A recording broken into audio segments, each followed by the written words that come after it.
హోంమంత్రి అనిత గారు ఆవిడ రాష్ట్రానికి ఒక హోంమంత్రి అనేటువంటి విషయం తప్ప మిగిలిన అన్ని విషయాల్లో కూడా జోక్యం చేసుకుంటున్నారు.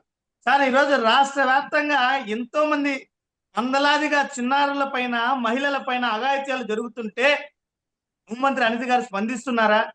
శాంతి భద్రతలు గాడి తప్పి రౌడీయిజం, గూండాయిజం, భూ కబ్జాలు, గంజాయి కేసులు పేటరేగిపోతుంటే అనిత గారు దాని మీద పనిచేస్తున్నారా? ఈరోజు రైతుల మీద ఈ తెలుగుదేశం పార్టీ నాయకులు దాడులు చేస్తుంటే హోంమంత్రి అనిత గారు స్పందిస్తున్నారా? ఎక్కడైనా కూడా ఈరోజు హోంమంత్రి అనిత గారు తన శాఖలో జరుగుతున్నటువంటి తప్పిదాల మీద పనిచేసినటువంటి పరిస్థితి కనిపిస్తుందా? ఈరోజు తమ వైఫల్యాలను కప్పిపుచ్చుకోవడానికి జగన్మోహన్ రెడ్డి గారి మీద విమర్శలు.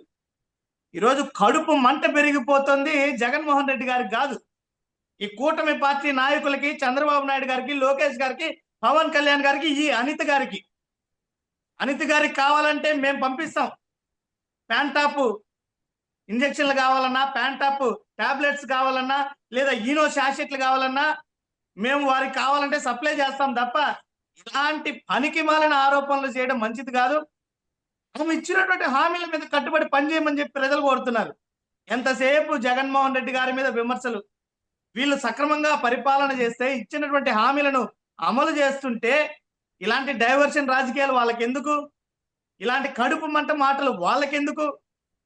వాళ్ళ చేతగాని తనం ఈరోజు బట్టబయలైంది కాబట్టి జగన్మోహన్ రెడ్డి గారి మీద అసూయ, ఈర్ష, ద్వేషాలతో ఈ వీళ్ళ కడుపు మండిపోతుంది కాబట్టి ఇలాంటి మాటలు.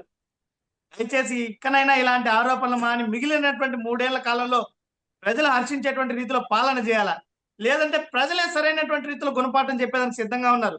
హోంమంత్రి అనిత గారికి ఇప్పటికైనా తన శాఖ మీద పట్టు ఉండాలని మేము కోరుకుంటున్నాం.